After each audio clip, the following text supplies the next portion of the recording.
안식일을 지키는 것은 유대인들에게 있어서는 매우 중요한 의미를 지니고 있습니다. 특별히 바벨론 유수기를 거치면서 자신들의 민족적인 정체성이라든지 신앙 공동체의 정체성을 지키는데 기존의 성전 중심에서 공간적인 곳에서 이제 시간 중심, 안식일로 그 중심이 옮겨갔다라고 말할 수 있습니다.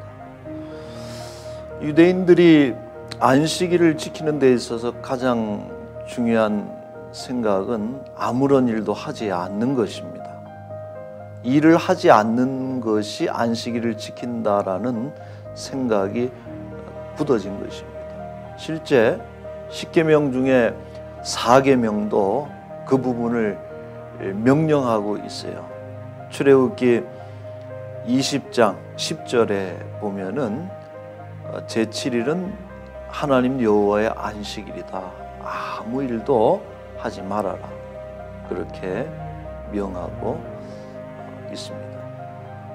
그러한 명령과 생각에 근거해서 유대인들은 안식일에 해서는 안 될 행동의 목록들을 만들었고 시간이 흘러가면서 그 목록은 점점 많아지고 길어졌습니다. 자연스럽게 안식일을 지키는 것은 점점 힘들어진 것이죠. 여간 고역이 아니었고 이 계명을 어기지 않기 위해서 그들은 전전긍긍해야만 했고 아이러니하게도 안식일은 안식을 누릴 수 없는 날이 되고 말았습니다. 복음서에 보면은 예수님과 유대인들이 안식일로 인해서 충돌을 일으키는 장면이 매우 빈번하게 등장을 하고 본문도 그 중에 하나입니다. 예수님과 제자들이 밀밭길을 지나가다가 밀이삭을 잘라 먹습니다. 이것을 바리새인들이 보고서 책망이 어린 그런 질문을 던지는데 어찌하여 안식일에 하지 못할 일을 합니까? 라고 예수님께 도전적으로 말을 합니다.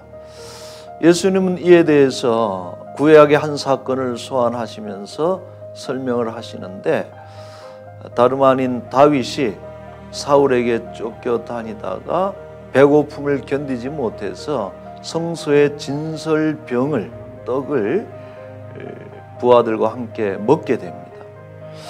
자, 이것에 대해서 성경은 하나님이 특별히 벌을 내리셨다든지 책망을 했다라는 기사가 없습니다.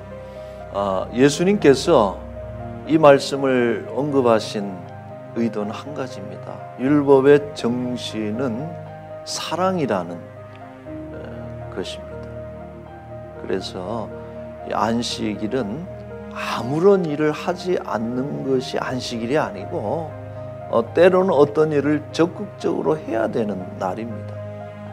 생명을 존중하고 생명을 사랑하고 때로는 죽어가는 사람을 고치고 살려내는 일을 선을 행하는 것이 이것이 안식일에는 오히려 해야 될 일입니다.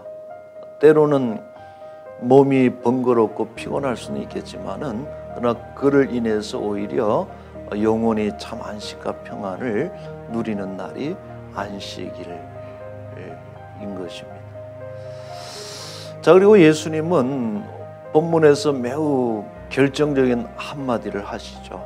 28절에 보시면은 인자는 안식일의 주인이다라고 말씀하셨습니다. 이것은 안식일의 주권이 예수님께 있다라고 하는 것이고 예수님이 안식을 주시기도 하고 거두어 가시기도 하시는 분이므로 우리는 예수님 안에 있을 때 비로소 온전한 안식을 누릴 수 있다는 말씀이기도 합니다.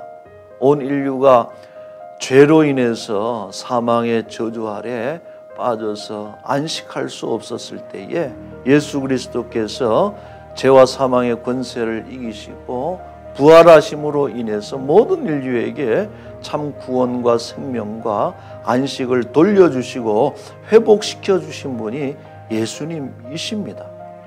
그러므로 우리가 예수님을 믿을 때, 예수님 안에 있을 때 이 안식이 우리에게 확보가 되는 것입니다. 예수님은 이런 말씀도 하셨습니다. 마태복음 11장 28절에 보면 수고하고 무거운 짐진 자들아 다 내게로 오라 내가 너희를 쉬게 하리라. 아멘. 29절에는 이런 말씀도 있습니다. 나의 멍에를 메고 내게 배우라. 그리하면 쉼을 줄 것이다. 예수님과 멍에를, 결이 멍에죠. 호리가 아니라 예수님과 더불어 매는 결이 멍에를 메고 우리가 예수님과 동행하면, 때로는 예수님과 같이 일하면, 예수님과 함께하면 우리에게 참 쉼이 있을 것이다 라는 말씀입니다. 여러분, 참된 안식은 어떤 일을 하지 않는 것으로 얻는 것이 아닙니다. 어떤 일을 하지 말아야 되죠. 그러나 어떤 일들은 적극적으로 행하되, 특별히 예수님과 결이 멍에를 메고 일하게 되면 참 안식과 쉼을 누리게 되는 것입니다. 다시 한번 예수님 안에서 저와 여러분의 삶 속에 세상이 줄 수 없는 그런 가장 평안하고 참된 안식이 우리 가운데 있기를 예수님 이름으로 축복합니다.